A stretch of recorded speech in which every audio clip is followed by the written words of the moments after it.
Hello, everyone. I just want to welcome you all to my very first premiere that I've ever done on YouTube. And so bear with us as we muddle through this first one. And after we get through the first one, we'll be a pro. We'll be pros at it. So we will do the most excellent premieres after this. Tonight, we're going to start talking about Holtzclaw Accuser, Adaira Gardner. And this, I believe I mentioned last week that this could possibly take us at least 3 episodes to get through because there's so much information about this particular accuser's case. And her mother actually played a pretty big role, at least in the trial, as well, that is going to be important for us to cover. So tonight what we're going to do is we're going to just kind of start off with some basic information, and then we're going to show her interview, her recorded interview with Kim Davis, Detective Kim Davis.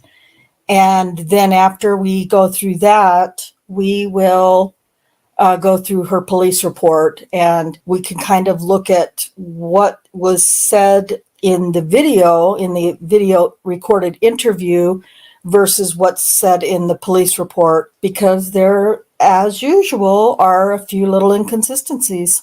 So tonight, Kay is going to read a couple of pages of some really good information that kind of summarizes Adaira's case, briefly summarizes, because summarizing is going to be to summarize the whole thing would be a whole lot more than just 2 pages. But before we start, I want to say hello to Kay and to Cherie and thank them, as always, so much for helping out and for contributing so much work and research to help do all of these, and to help read parts and have discussions and answer questions, because I have a horrible memory, and off the top of my head I don't remember things, but Cherie is Johnny on the spot, and Kay is also knows it all pretty much backwards and forwards and can correct me if I make a mistake as well. Oh my gosh, I do not want to fall off of that pedestal.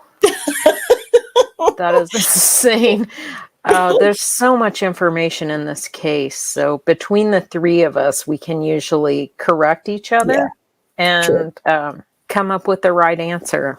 Yes. So, and if we can't, we find it. Well, Cherie finds it. Yeah, Cherie can find anything in an instant. Yeah, it's pretty good. So, all right. So, thank you. No, well, we appreciate it, because all we have to do is say it and think. If Kay and I are like wondering what, Cherie found it before we even figured out what the question's going to be. So we appreciate it very much. So I'm going to first close that. I'm going to go ahead and share this particular document, just a page of information, and Kay is going to read it for us. All right. Are you going to read from my screen? I am going to read from your screen. Okay. Okay, so this is Adaira Gardner.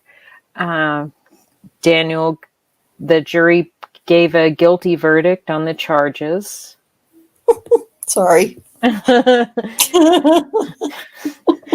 I'm going to try to read it from your screen. I was testing her. So Adaira was one of the last accusers for them to be able to get into the police station for an interview. So the date when the police solicited her allegation, the first contact, was on October 10th, 2014. She is one of the 3 accusers who Daniel was accused of assaulting in his final shift on June 17th, 18th, 2014. Her allegations are for June 17th at 9:30 p.m., 3 counts and 3 guilty verdicts. He was sentenced to 50 years total for her allegations. Count number 30, sexual battery, 31, rape in the second degree, and 32, rape in the first degree. She was 17 at the time of the alleged assault. Adaira was a troubled 17-year-old who said the officer stopped her with two associates, a male and a female, because her associates were fighting loudly while walking outside. This occurred on June 17, 2014, around 7 p.m., based on Daniel's AVL data and police records of warrant checks. Gardner said he questioned all three of them, ran their names to check for warrants, and looked through her purse for drugs. According to Miss Gardner, she had one city warrant that he told her to take care of. Then later that night, around 9:30 p.m., Daniel saw Gardner walking by herself and offered to drop her off at her mother's house, which she accepted. Gardner claimed the officer pat searched her inappropriately on her mother's porch, putting his hands on her breasts, underneath her shirt and bra, inserting his finger into her vagina, and then vaginally, that's a typo, vaginally raped her from behind through the unzipped fly of his buckled pants for about 10 minutes, from trial transcript pages 3768 through 73. Evidence of Daniel's innocence at the trial. Adaira Gardner made contact with OCPD detectives and made an allegation only after they contacted her mother, who showed Adaira an article with Daniel's picture. On the morning of June 17th, the day of the alleged sexual assault, her mother filed a disorderly conduct, assault and battery complaint against Gardner for hitting her mother 4 or 5 times on the arm and face, from trial transcript pages 3,882 and 3 and 3,950. Gardner denies hitting her mother, trial transcript page 3797. During a detective interview, Miss Gardner's mother, Amanda Gates, stated that when she saw her daughter late that night after the officer had stopped her at home, her daughter simply said that she had met this really hot cop. Trial transcript pages 3948. When police subsequently asked Gardner about the comment, she said she made the comment way after the incident occurred, according to the police report.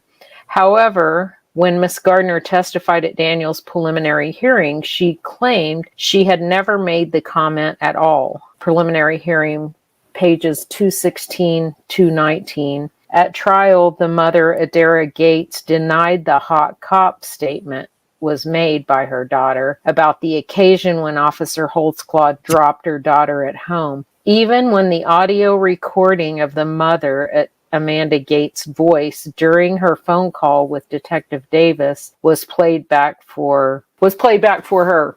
Trial testimony pages 3884 through 3887. The mother testified that she did not recall telling detectives that her daughter called the officer a hot cop, page 3885, and then claimed that she was confused and they were talking about someone else, from transcript page 3886, and claimed after hearing the audio recording that she thought she was thinking about something else, another occasion, 3887. Miss Gates testified at trial that her daughter did not tell her anything inappropriate happened between her and Officer Holtzclaw on June 17, 2014.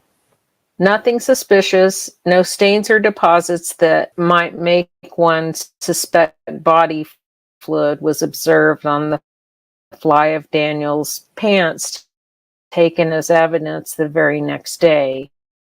The OCPD analyst, Elaine Taylor, admitted at trial that she saw nothing suspicious on the fly of the pants by using a bright light and magnifying glass.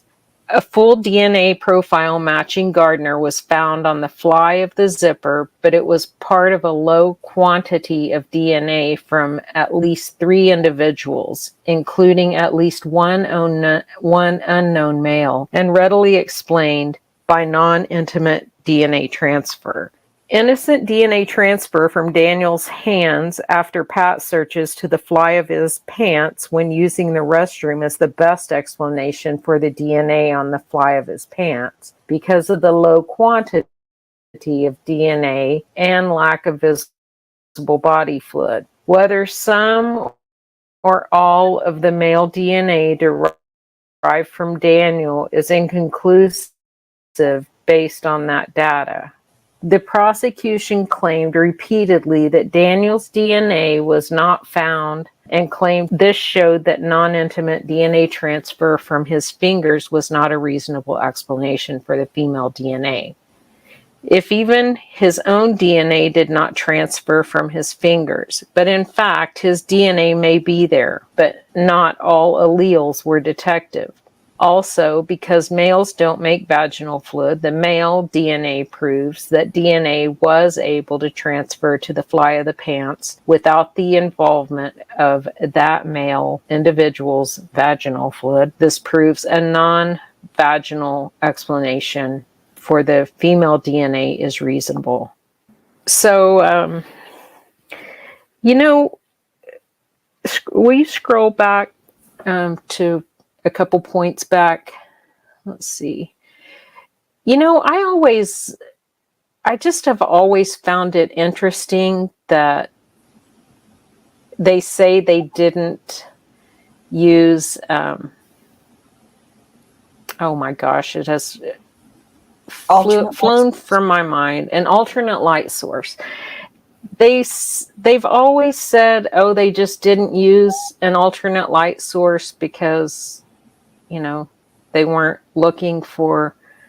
Well, Elaine Taylor says something like she imagined Adaira would steady herself. I guess. Well, I don't know. Oh yes, what's she thinking? Yeah, but I just question, because Daniel wore his pants sometimes 3 shifts. If they weren't visibly stained, he would wear them again before he sent them out to the cleaners. I seriously doubt that they didn't use an alternate light source. I think they used an alternate light source. They found some stains on his pants. They didn't want to have to do further testing on those stains because they didn't want to identify that it wasn't vaginal fluid. Well, right. That would have completely wrecked their whole case on that accuser. Because I can't remember if that was the second or the third day he had worn those pants. There have to be stains on the pants. Give me a break. Yeah. I mean, did you see all that trash in the passenger side floorboard of his car? Yeah, what did Kim Davis say? It was a pigsty. Well, I mean, it was a lot of food trash. He took a lot of supplements, so he had to consume a lot of liquids with those supplements. I mean, I think there were just a lot of drink bottles. I think there was a gallon or a half-gallon milk jug. You don't drink out of a half-gallon or gallon jug without spilling some drops every once in a while, especially when you're in a car. I just call bullshit on all that story that they didn't use an alternate light source. I think it didn't help their case. So they said they didn't and went on to trial with it.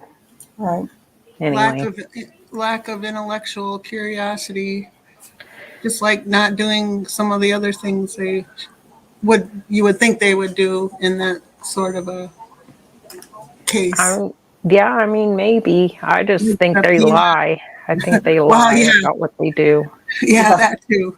Yeah. Yeah. All right. That's all I got. We're going to get into some of these things. All right. And then. Okay. Cherie, did you have any comments or points you want to bring out in the information summary? This has probably already been, or I'm sure it has been brought up, but the doing MVAC on the pants probably would have gotten all the alleles, do you think? Maybe. I mean, I think they're wanting to do MVAC on if they can ever get the pants. Maybe in post conviction, Daniel's team will be able to do that, get the pants. Yeah, that would be fabulous. Yes. Yeah, because as of now, that hasn't been, Daniel hasn't been able to get anything, right? Well, there wasn't anything to get, but the pants really, but. Well, they wanted to send the pants to be tested, to have Susanna Ryan test them, and they tried to get that in the civil case, but the judge just said no. So, Right. This now though is because I think I remember that was kind of logical, although it was frustrating, but logical because the civil suit wasn't about trying to relitigate necessarily anything that was discussed in trial in that sense, but because some not guilty accusers were involved in the civil case, I think that must be the reason that it opened the door for requesting the additional testing. But the judge wasn't having any of it sending those pants to Susanna Ryan to do presumptive testing. right. So we'll see what happens with post-conviction. Yeah. Is there a timeline on that post-conviction, Kay? Do you know? I think they just have a lot of work to do to get ready for it, and it's just time-consuming research and stuff. Getting it all put together. Mm-hmm. Yeah. Okay. As soon as possible, I think, is what Daniel would say. I'm sure. I'm sure. No doubt about that. Okay. What we'll do now is we're going to show you, what we're going to show is really just the meat of this interview. It's originally over an hour long, but a lot of it is just a lot of, information, that I shouldn't say a lot, but, there's the whole thing about, excuse me, her, where she lived and what was her birthday and what was, at the time of this interview, she was still a minor. And so I cut out, any identifiers for, of course. And so because of the fact that she was a minor at the time, but also, there's a lot of, I cut out not as much as I would like to have, but I cut out, there's a lot of Kim Davis, just a lot of, a couple of minutes of where she's writing stuff down, and that's, some of it's still in there, but I tried to cut some of that out as well. I did do subtitles for this. I could have probably not done subtitles for Kim Davis, but Adaira's voice was so deep and low and soft and quiet that in order to do this any justice, I had to subtitle it. Otherwise, you wouldn't hear. You won't really be able to hear what her responses are. And then Kim Davis just is very loud and annoying and obnoxious, so her voice is very loud in comparison. But I subtitled 98% of it so that you can see. And when I say I subtitled it, let me just tell you how disgusted and irritated and angry I became, because when you're trying to subtitle something from just listening to it, it is a huge amount of work. Even just 20 minutes or 25 or 30 minutes that I went through and did is a lot of work. And I know Kay understands that, because I know she did some, she copied some well, I shouldn't say copied, but she made a transcript of a video with Galen Gigger, and it is so much going back and re-listening to the same thing over and over and over. First of all, so that you make sure you're getting the accurate words that are being said. That's the most important thing. But also because, you might listen to an entire sentence, and I'll listen to the entire sentence, but I might only remember 5 words of it. So I have to go back and keep doing that. And it's really annoying. But fortunately, this is only about 29 or 30 minutes long. So there may be points, like I said, this is our first premiere. So don't have experience doing this, but if Kay or Cherie or I here, get to a point in this video where we want to make a comment about something, we may pause and discuss it briefly and then go back to it. So having said all those things, I'm going to start this video, and hopefully the sound is good. Okay, here we go.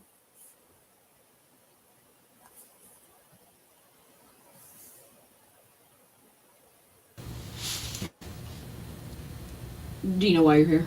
Yeah, Tell me why you're here. because to help out with the investigation about that cop. Mm-hmm. What, how do you know that cop? Well, me and my friends, like, we were walking down 10th and they were arguing. We turned on Blackwater and the cop pulls up. Who are your friends? Well, Melody, Coleman. Melody? Melody Coleman. Are you saying Coleman? Yeah. Okay. And I don't know the dude's name. Is he a white male, black He's male? black. Black male? Yeah. And those two were arguing? Yeah, so the cop pulls up. I guess someone called in on him. And then he was So like, you were on Blackwelder? yeah. He was like, we had a call that you were threatening. So your girlfriend is. He's like, no, we're just having an argument. Okay, let me ask you this. Did he get out of the car when he stopped? Mm-hmm. And he got out of the car? Yeah. And he told everybody to sit down. So we was all sitting on the curb and he was talking to the dude. We call him Face. The black dude, we call him Face. Face? He got a scar on his face. He was talking to Face. And then Face was sitting in the car. Who? Face. The Oh, black Face, dude, he was okay. sitting in the car. And then he came and he got Melody. He was asking Melody questions. And he came and he got me asking me questions like, what's going on? So did he kind of separate all of you? He separated. Okay, so he had Face put in the car. Yeah, then he had me and her sitting on the curb. And then he talked to her, pulled her up, and also sitting on the curb. Okay, hold on, because I have a hard time keeping up with you. So when he talked to Melody, did he pull Melody away from you? Yeah. Where did you just stay on the car? I was curb? on the curb, yeah. And then he got me, and he pulled me up, and he's like, well, what's going on? And he ran my name, and he's like, oh, you have a warrant? Okay, were you in the back of the car when he ran your name?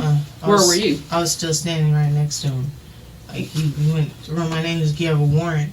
And I said, for what? He said, for trespassing. He said, it's just a city charge. You could just pay the ticket, and you'll be all right. When he ran your name, do you know, did he do it on the radio, or did he do it on the He did it on computer? the computer. Were you just standing by his door? Yeah, Or I was standing by the police car? I was standing like in front of the car. At the front of the car? Yeah. And the car's right Was here he- and the curb over here. Was he sitting in his car when he ran your name? Yeah. And then Okay, hang on a second. Let me catch up with you.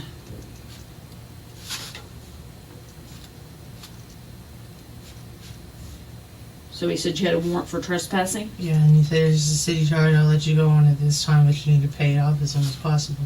Okay, hang on. His face still in the back of the car? Yeah. Then he let. And he was like, all right. And he let Face out the car. And he just let us go. Okay, hang on. So after he told you he'd let you go and you needed to pay it as soon as possible, then he let Face out of the car? Yeah. He let everybody go. And then we were still walking down Blackwater. Which way are you going? Do you know your north, south, east, and west? No, the 10th is right here. And 16th is here. No? Am I messing you up? Tinder's right here. There's that little store on the corner of Tinder. I know where you're at. The Z and R Mart, and we was walking down that way towards my house. You were walking towards your house? Yeah. And you live on what street? Okay, so you were walking north. Yeah, and then like they were started arguing again, so they started walking back that way. I just kept on going to my house. So they did a complete U-turn and started that way? They started back towards 10th, and I started walking to my house, and then he pulled up on me. Okay, like, stop. Right, What were they arguing about? Do you know? they argue all the time. Are they boyfriend girlfriend? Yeah.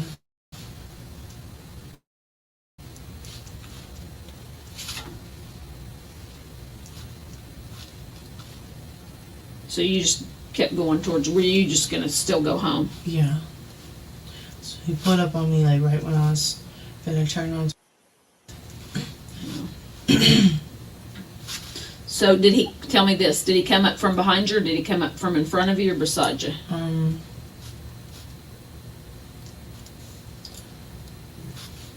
really remember. Okay, that's okay.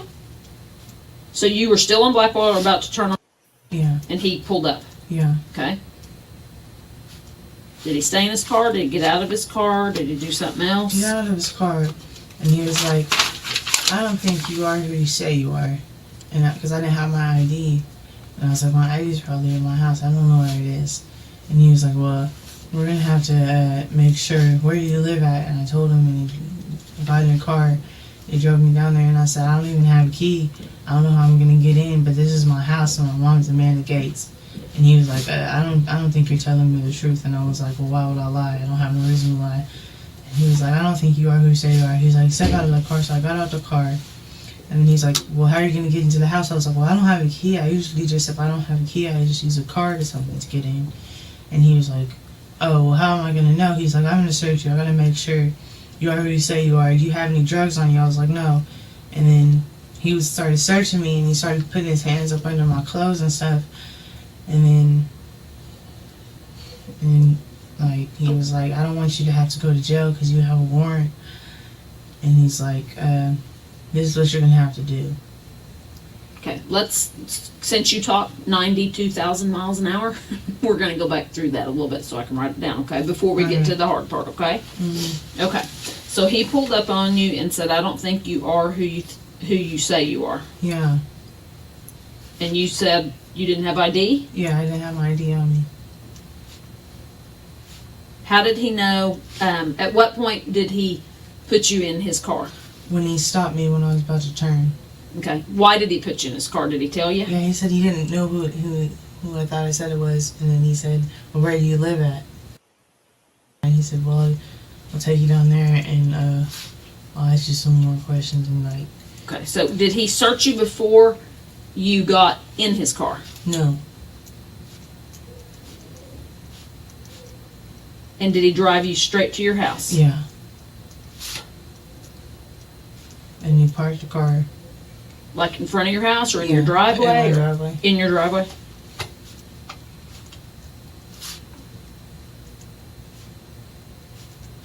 Okay, now, at that point, does he run you or ask you more of your name since he's not believing you, or what does he do right when he parks? He just asked me the same questions that he asked me, like, "What's my name?" and blah, blah, blah. I already told him, and he was like, "Well, get out. We're going to see what's going on. I'm going to have to search you." Okay, so did he have to open the door for you to get Yeah. out, or could you get out yourself? He had to open the door. Hold on. Where was your mom, do you know? She was at work. Where does your mom work? She works for Iowa Steaks. She sells steaks from a refrigerated truck. She goes out of town. Like door-to-door salesman. So he opened your door and told you to get out. Yeah. Then what? Just one thing. Then I walked to the porch. So you got out and went straight to the porch. Yeah. Okay. Did he come with you? Yeah, he followed me. And he said, "I don't have to search you." And he asked me if I had any drugs on me. Okay, hold on. Did you have any drugs on you? No, I didn't have anything on me.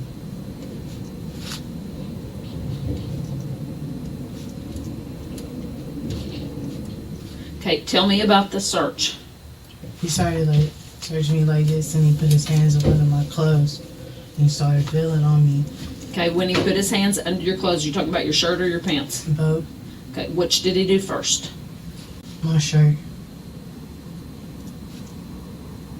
Were you wearing a bra? Yeah. Did it go under your bra? Yeah.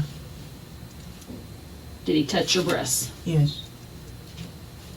Did he hurt him? Did he fondle him? Did he squeeze him? Did he Just like Okay. squeezed him. Did he say anything when he touched your breasts? I don't think so. Okay. And then is that when he went down your pants? Yeah. Did he put his hands inside your underwear? Yes.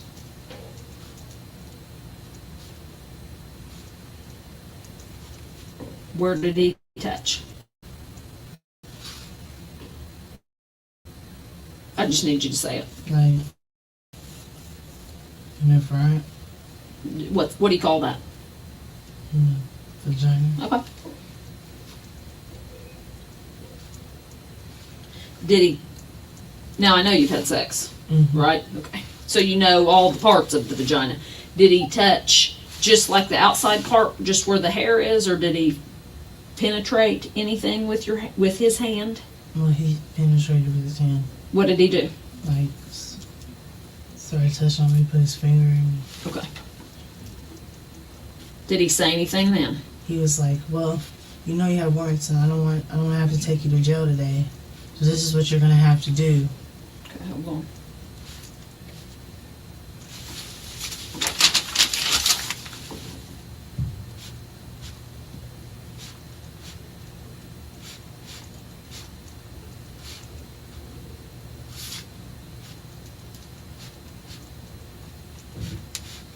Okay.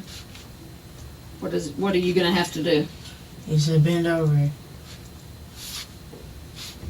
Okay. So I don't really want to do this. And he was like, "Well, You said that? You told Yeah. him you didn't want to do it? yeah."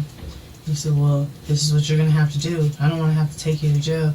I don't want to have to make it harder for you than it has to be."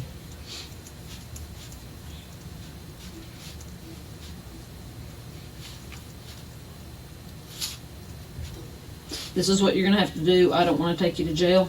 Yeah. And what else? And he said, "Bend over."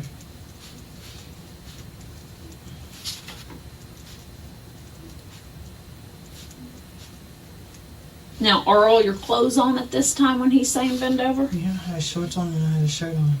And he pulled my shorts down Before or after you bent over? after.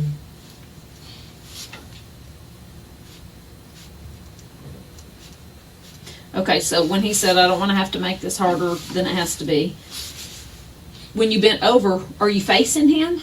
No, I was facing like the door when he was searching me, and then I was like, he's like turned like this, and there's like the doors right here and the fridge is right here, because we don't got a lot of room in the house, and there's like a chair right here. So you were facing away from him when he searched you and touched you? Yeah. He was behind me.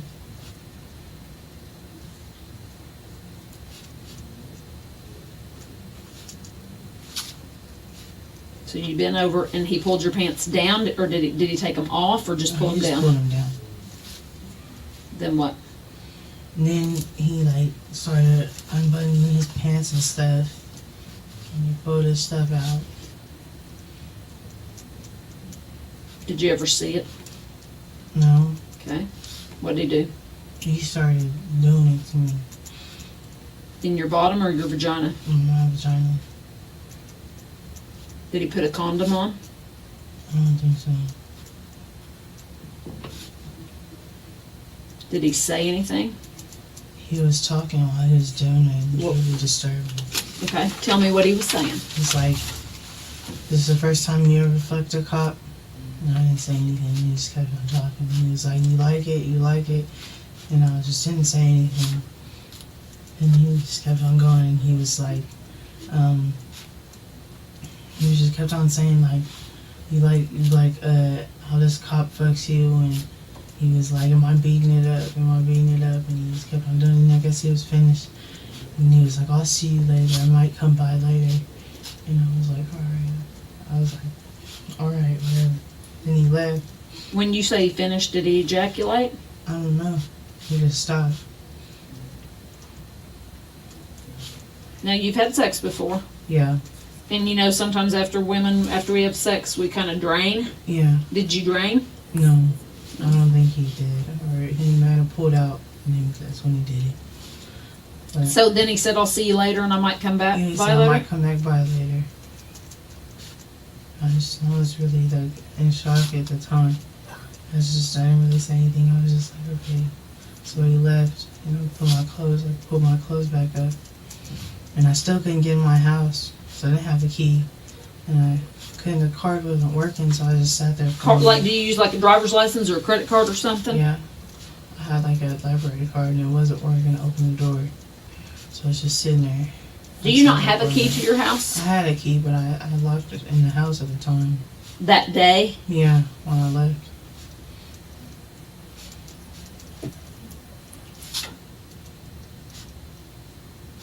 Was it daylight or night, dark was, time when this happened? It was daylight when he stopped us, but when we got to my house it was dark, so it was probably around like 5 or 6 because it was getting dark. What time of year was it? It was in the beginning of the year. It was right before I was in the city. Were you living in the city No, at the I was time, just or visiting. were you living in Muskogee? Yeah. I'm trying to remember what it was. Was it? Well, you were wearing shorts and a t-shirt, so was it warm? Yeah.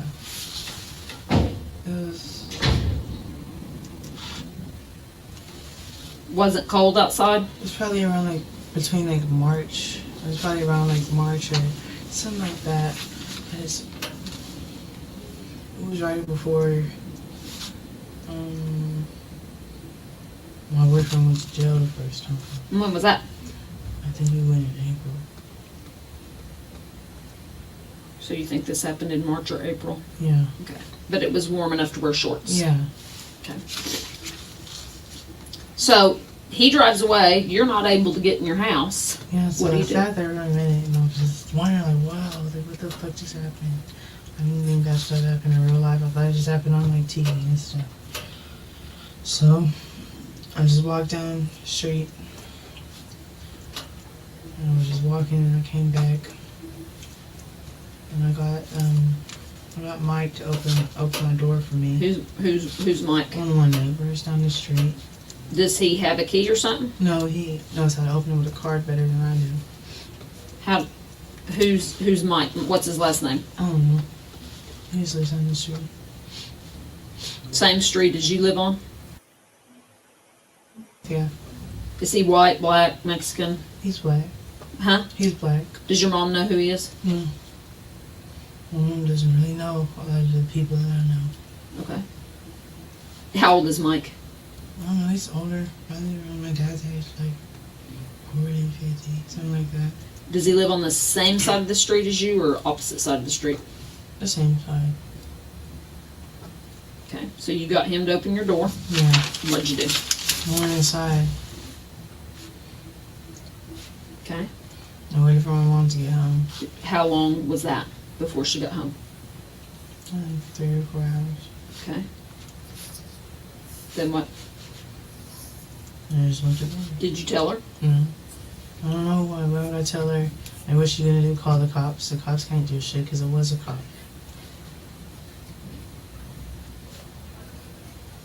I didn't want to tell anybody because it's not cool. Believe me, like I didn't want to call the cops because why are the cops gonna believe me if it was one of the cops who did it? When I talked to your mom, She said he called her phone too. how did he get the number? Probably from my record on his computer. Well, let me ask you this. When I talked to your mom when you were out of state,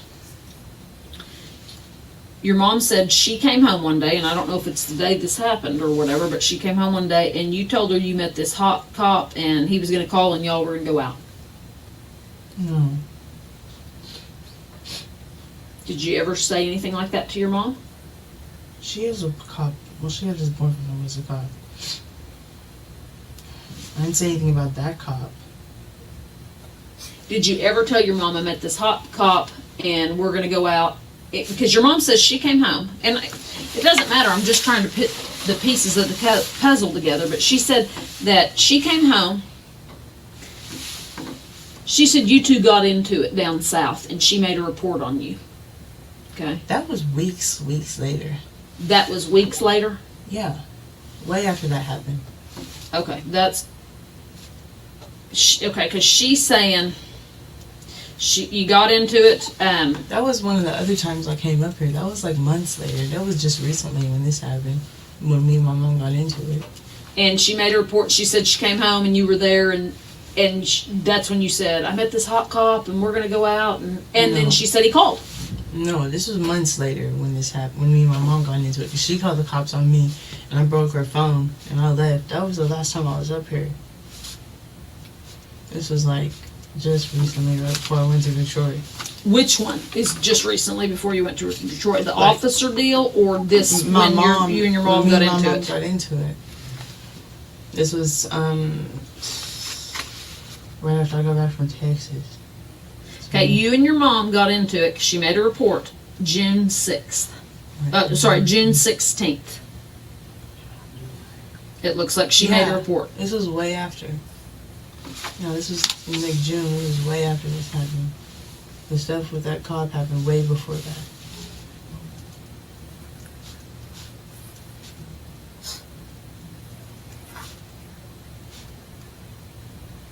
Okay.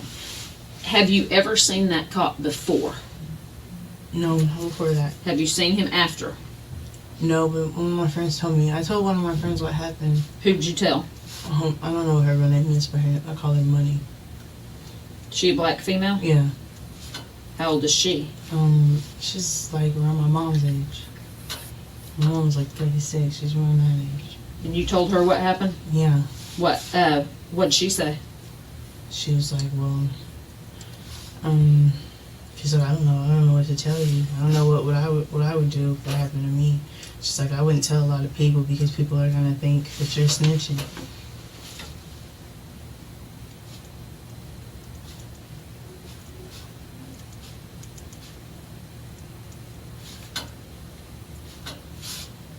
Where does Money live?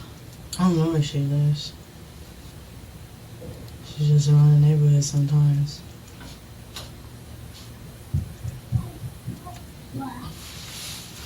Okay, you've never seen the cop before that. Have you seen him after that? No, but Money said that she got stopped by a cop that looked like that. Have you had any contact with this cop via the phone, Facebook, anywhere? No.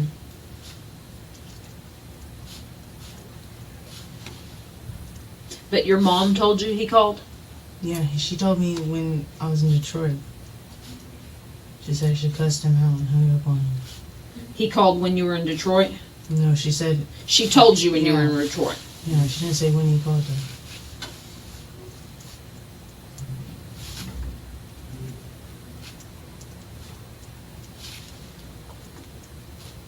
When were you in Detroit? Just recently. I just got back on the 19th. How long were you there? About a month. I left on the 19th. I left on the 17th or the 19th. Of September? Yep. Right before my dad's birthday. And she told you then that he had called her phone? Yeah, she told me about him calling the phone. Just first she asked me if I knew him. She sent me a picture of him and I said, yeah, he looks familiar. How did she get a picture of him? I guess from the internet. How did she send you a picture? Online. Uh-huh. On Oh, Facebook. online? Yeah.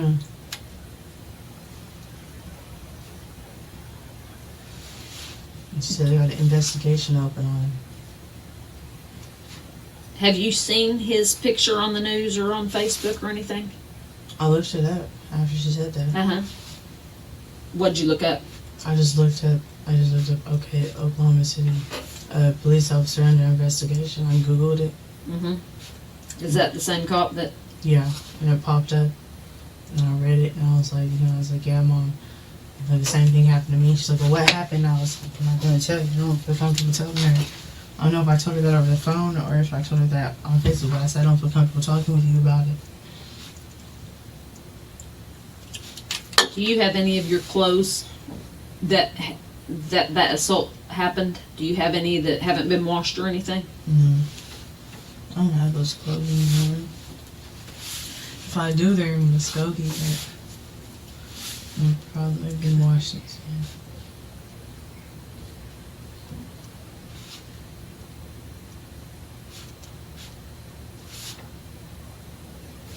Okay. I want to get a buccal swab from you. What's that? It's 2 Q-tips on this side of your mouth and 2 on this side. It gives me a DNA sample. Okay.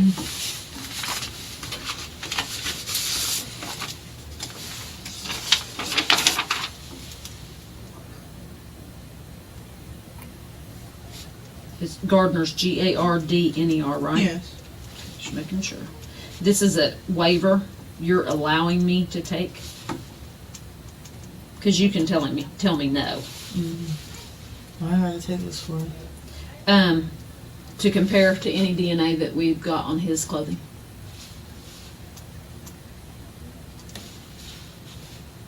I don't know what today is. What? 24th. Yeah. Okay. Like I said, this is you letting me take, they're called buccal swabs. It's a DNA sample from you. I'm a detective and this is the address. And you're giving me permission to do that. Sign right there.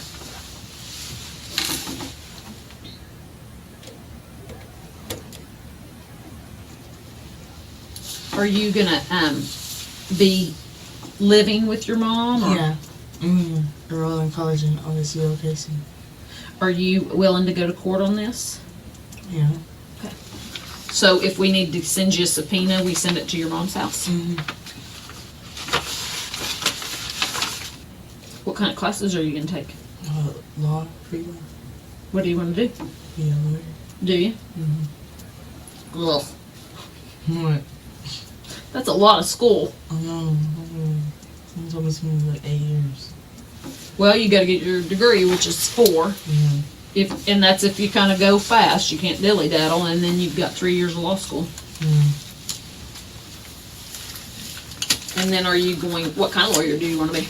Criminal justice lawyer or a children's advocate? So if you're a criminal justice lawyer, are you going to defend them or are you going to put them in prison? I'm going to defend them. Oh, you're going to defend the bad guys? I don't know what's bad. But you're right. And somebody's got to defend them. Everybody deserves a second chance. I agree with you there. This doesn't hurt. You're tougher than that. It's like, have you ever been to the dentist? Yeah. Have you ever had the feelings? Yeah. See, it's like that, but you won't get none. Do you have any questions of me? No. Okay, I'm gonna step out for just a minute and put these on my desk and then I'll come back in, okay? How many times have you had to have Mike let you in your house? 2 or 3? 2 or 3 times. I want to find him. How many, he lives on the same side of the street. How many houses down? And is it towards Blackwelder or Yes. McKinley? Or which 2 major streets are you between? Blackwater's like this, Indiana's like this. Okay, so is he towards Indiana or towards Blackwelder? Indiana. So he's west of your house. How many houses? About. You don't have to be perfect. 4 or 5? Does he have a car? No. Does he live by himself? No, he lives with his girlfriend and his daughter. And they don't have a car. What's the house look like? It's like a big house. 2 stories. 2-story? Okay.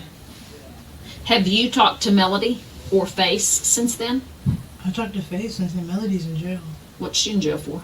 Drug charges. And now, is she white or black? She's black. She's in jail right now. It's here in Oklahoma City County Jail. And how do I get a hold of Face? Face is homeless. He is. How old's Melody? She's a little bit older than me. Like 19 or 20, 21. What about Face? She's 33. You're hanging out with two older people. I don't want to deal with children. Well, I can't blame you for that either. Not on the same page as me. Do you have any questions? And you've only seen that officer one time? Yes. And you never told your mom he was hot and y'all were going to go out? No. Have you ever told your mom that about an officer? Not about an officer. No. Why would she get that confused? Have you told your mom about other boys being hot and Yeah. gonna go out and Yeah. all that? Yeah.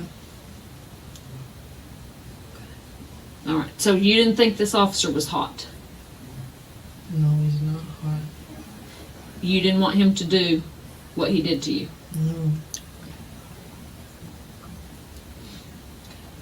All right. You ready to go call your mom? Yeah. Okay.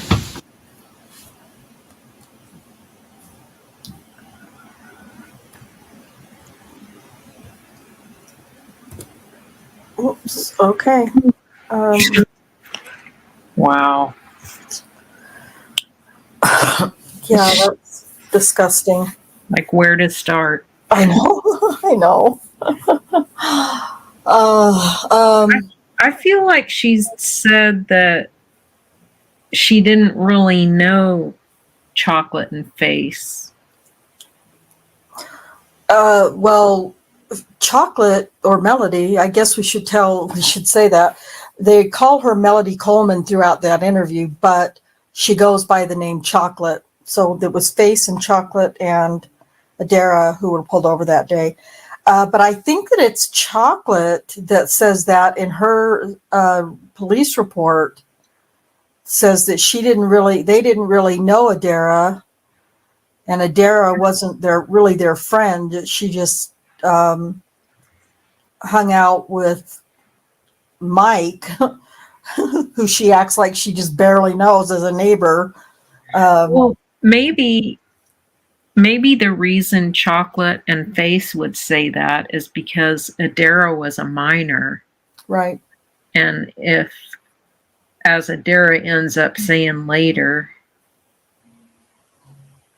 or maybe it was Daniel who said that Adaira told him that when he encountered her the second time, that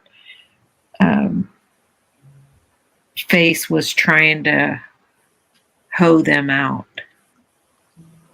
And I guess if that were the case, then you would want to distance yourself from a minor, because that would really not be good. Right. That was actually during that first stop. And that was why Melody said that they didn't want anything to do with Adaira, because Melody said she overheard Adaira tell the cop that Face was trying to pimp him out, and that made Melody really mad, or at least that's what I remember reading in the police report, which we'll kind of go through in a little bit. But that makes perfect sense that they would. But then she says, when asked about, were they arguing, and she says they argue all the time. Yeah. I mean, that leads you to believe that, and she says they're boyfriend and girlfriend. So, I mean, she knows him enough to say that if she's telling the truth about that. Yeah. I think it'll be interesting to see. I haven't looked at compared these quotes to the police report in a long time, to see if those direct quotes, Adaira gave her a lot of direct quotes.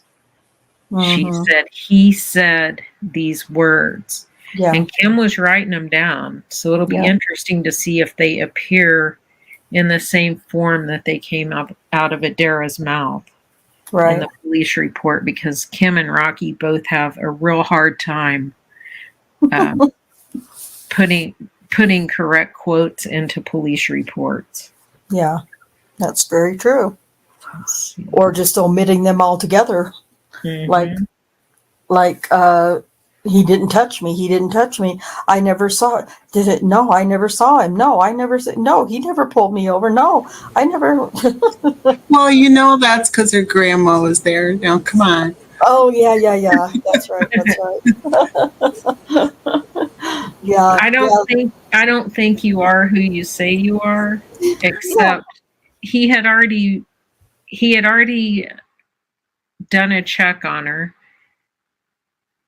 So he already had information on her in Varuna that he could see. And then later she says, how did he get her mom's phone number? He must have got it from his computer. Yeah. So he knew that you were who you said you were. He was just taking her home to get her away from a bad situation. If indeed they were trying to, if that's how she was making money that day, was prostituting herself. I don't know. Also, I remember a purse being mentioned, but I don't hear anything about a purse. No, there was nothing in the interview, and I don't think there's. I'm trying to remember if there was something in the police report. We'll find out in a few minutes. But also, I need to make sure the way Adaira explains that second contact is like almost like right after the whole stop with Face and Chocolate, and that's not true. It was several hours. She says that they were still arguing and fighting, so they turned around and went the other way, and she just went home after the stop. That is not true. Right. Daniel got called away on a call to assist someone. Yes. And he wrapped up and let them all go. Yes. And went on that call. And then when he came circling back around that area, she was headed back to her house, and he stopped and asked her. She said she was going home. And he gave her a ride. Now, does it really make sense? I mean, like Regina Copeland last week said, Daniel pulls up and he pulls his car in front of her car. Okay, that's just not how things work. No. Does it really make sense that he put her in the back of his car to give her a ride home and then searched her after she got out? Yeah. She's sitting right behind him. If she had a weapon, I mean, he knew she didn't have a weapon from earlier, but you know, he's always said that anytime someone gets out of his sight, if he's going to put him in the back of his car, he's going to search him again. Right. Because he doesn't know. Well, yeah. Well, and it was at least 2 hours from the first stop to when he saw her again to take her home. It had been at least 2 hours. Yeah. So that's plenty of time to, do anything. I think it's just a case of these particular women not really thinking this through logically and knowing protocol as far as what an officer would and wouldn't do and why they do the things they do. Yeah. I thought. I'm sorry. No, go ahead. No, this is a little different topic. But I was noticing that when she met with him the first time, he said, "Oh, you have a warrant, just pay it off and you'll be fine." And then, however much later it was that they met the second time, I don't want to have to take you to jail, and stuff like that. It doesn't add up. Yeah. Yeah. Well, none of it adds up. I don't want to have to make it harder for you than it has to be. That's almost like something that she's actually heard before from someone. From somebody, yeah. I mean, because... Could be. And, as according to her, she's been in some situations in her lifetime where she might have heard something like that. Right. I don't know. That just rang true to me. But, I mean, I know that Daniel's innocent of all these charges because I've been researching this case for 7 years. Yeah. And Well, and you've spoken to him, and And I mean, I think that's what makes people believe the stories, is because when these accusers take, and I say this all the time, they take something false and they insert it into a series of true events, it's very difficult yes, to prove that those allegations are false. Those are the hardest to disprove. right. Well, and it kind of goes back, to when you were saying that they kind of know that some of these accusers know routines. They know, how a contact or a stop would go. And it reminds me of when they ask between Rocky Gregory and Kim Davis, they ask several of these accusers, how did you get out of the back of the car? Did he let you out, or did you open the door? They know, all of those accusers know that they cannot open the car door from inside. They all know that. And so I don't know. I guess, if it's some part of, the detectives trying to see if they're lying or whatever, but we already know that the detectives know that. Well, yeah, they know that because they only chose women to approach who had a criminal history. Right. So, yeah, they know that they've been in the back of a police car before, and they And so know you can't open the door and jump out. Yeah, exactly. And there's just so much, there's so much, in this 28 or 29-minute video that just is so, for instance, when Kim Davis asks her, did you say that, kind of in the first time she asked, did you tell your mom that you met this really hot cop, and she weirdly inserts, my mom is a cop, or has a boyfriend who's a cop, but I didn't say it about that cop. Well, what? She has a boyfriend who's a cop. Yeah. But I thought what she was saying when she said, I didn't say it about that cop, is that she was trying to reassure Kim that she didn't say it about Daniel Holtzclaw. But it's hard to know what exactly she meant. From the way she paused, I took it as she was saying, but I didn't say it about that cop, meaning Daniel. Yeah. Although it could have been the mom's boyfriend, which that would have been weird. Really weird, yeah. And the timeline, just so, those who are watching are clear, the timeline about when her mom and her got into it. And she's saying Adaira is implying that this attack, this alleged assault, took place in March or April, and that happened way before her and her mom got into this altercation, which the police report shows was filed on June 17th, I believe at 10:50 in the morning. There's no disputing that whatsoever. And so here we have another case. This accuser, this stop with Daniel on the 17th was so uneventful, at least in Adaira's mind, that she couldn't even place when it happened. She had it occurring in March or April, when they legitimately took place on June 17th. I like how Kim pointed out to her, but you were able to wear shorts, right? Because it was warm enough to wear shorts. Like, get it to a warmer time of the year. Yeah, yep. Move it a couple more months to June. Yeah, she couldn't. She wasn't.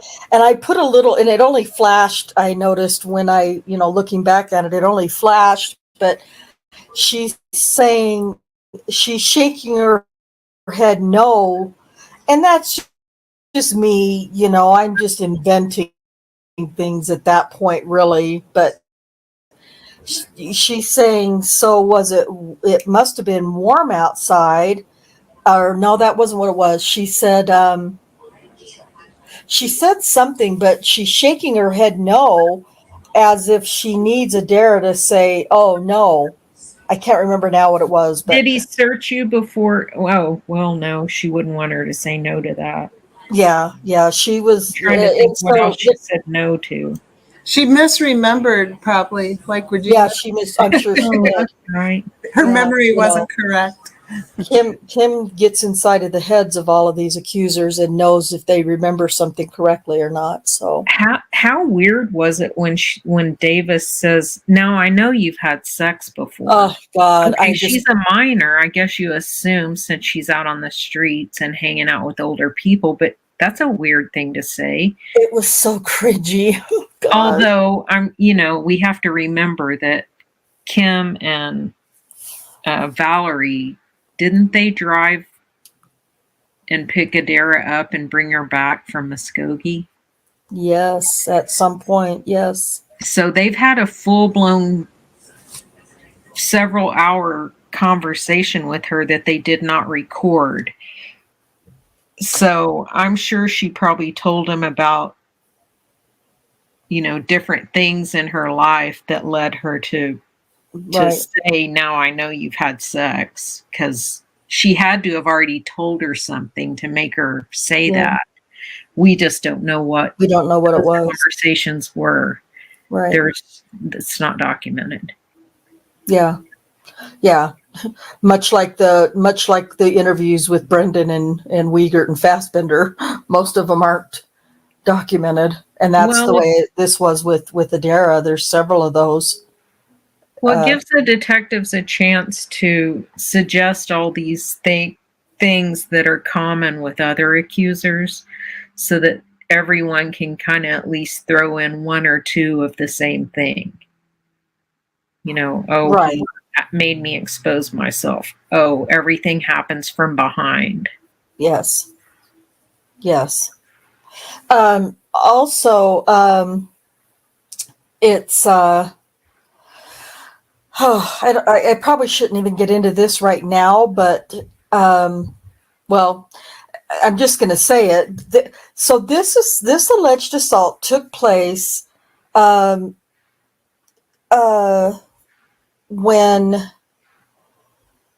June 17th in the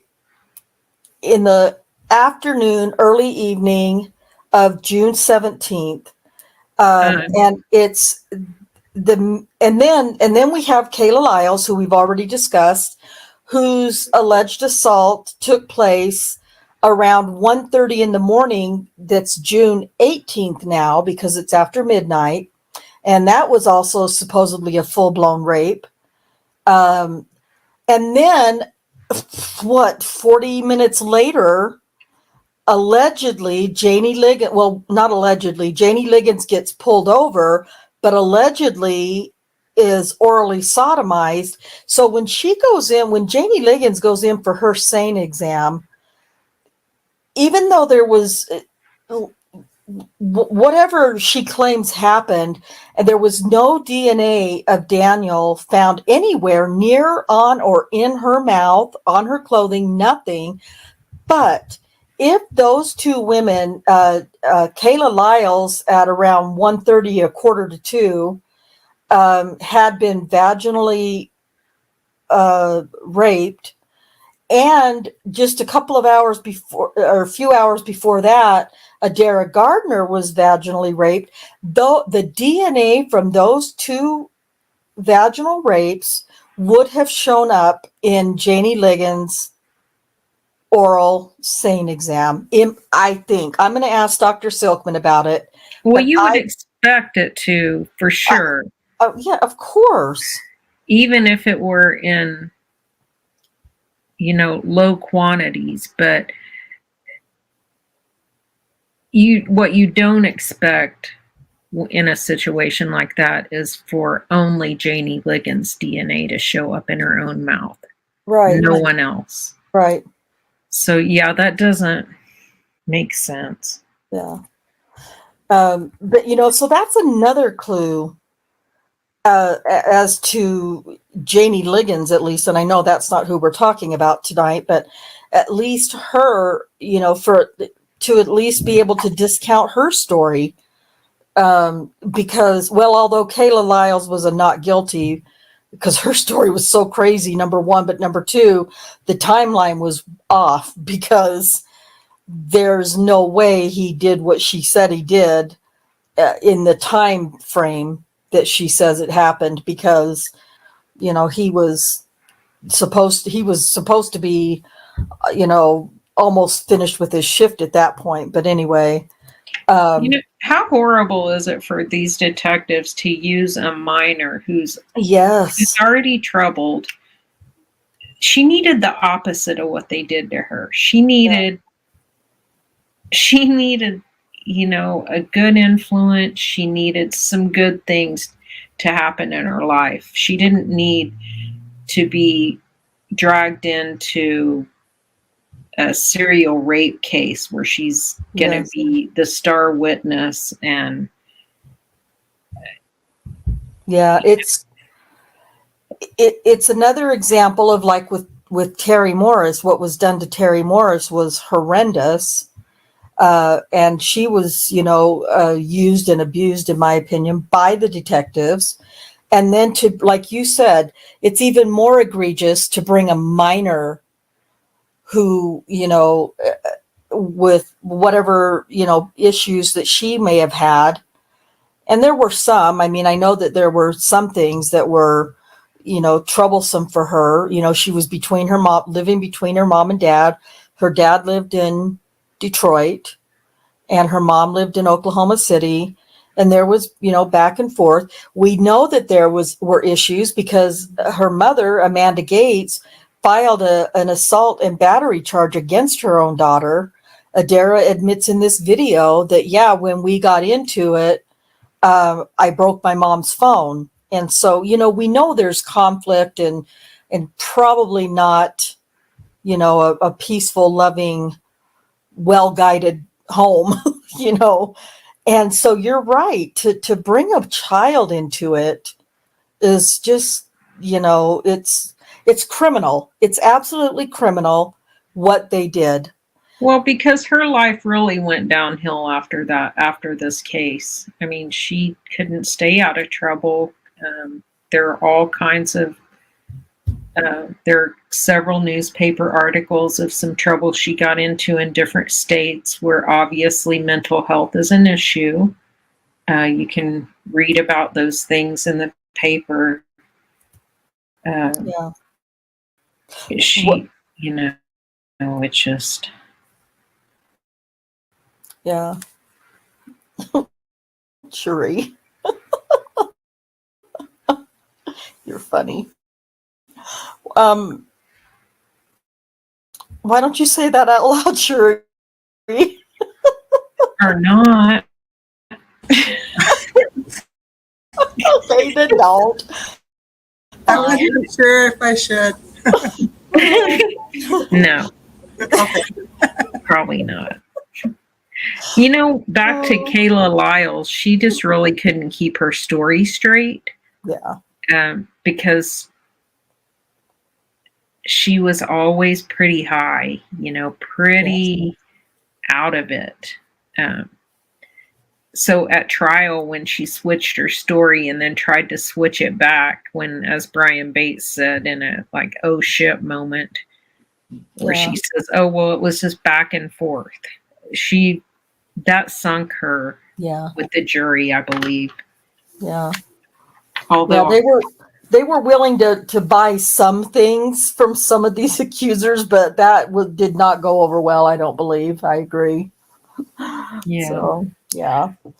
I just, about the video, before we move on to the police report, about the video, the thing that I was so upset about, the whole thing was upsetting, but the thing that really upset me was when Kim Davis asks Adaira Gardner what kinds of classes she was going to be taking. And Adaira said she wanted to go into pre-law. and they have this discussion, and she says, what kind of lawyer do you want to be? And she said, I want to be a criminal justice or children's advocate. And children's advocate, fine, whatever.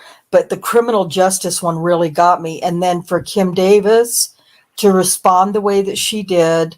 Oh, you're going to defend the bad guys? Yeah. That shows Kim Davis's bias. Yes. Because she was Glaringly. like, oh, you're going to defend the bad guys. And, you know, to Adaira's credit, honestly, you know, well, they're not all bad. Oh, And that's right. That's right. I agree. Yeah. And then Adaira says, and, you know, I believe everybody deserves a second chance. So I agree with you there. Fuck you, Kim Davis. I apologize for the language, but screw you, because you do not believe that somebody should be defending the bad guys, whether they're guilty or not, obviously. And you do not agree that people deserve second chances. You don't agree. You don't agree with that, because if you did, you would not have gone out and solicited all of these women to accuse an innocent man of horrendous, heinous crimes. Screw you, Kim Davis. That really, really, when I was getting, you know, closer to the end and I was subtitling that, I was furious. I had to stop. I had to stop what I was doing because I needed to take a break because I was so angry to listen to her pretend like she's an advocate for innocent people. No. And I really, really would love to be able, and I haven't been able to find any documents. I really would love to be able to look more into these other rape cases that she said that she found, that she got guilty charges on at trial with some of these other guys, Rayshawn Mullins and whoever the other ones were. I've got the names somewhere, but anyway, that was infuriating. So that's the video, the meat and potatoes of the interview with Sorry. Adaira Gardner. You're okay. Excuse me.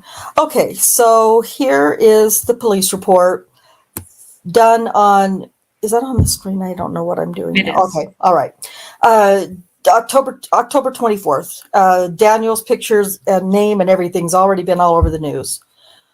So this is, it just, says the involved person, victim one, is Adaira Gardner. And the suspect is Daniel Holtzclaw. We already know all that.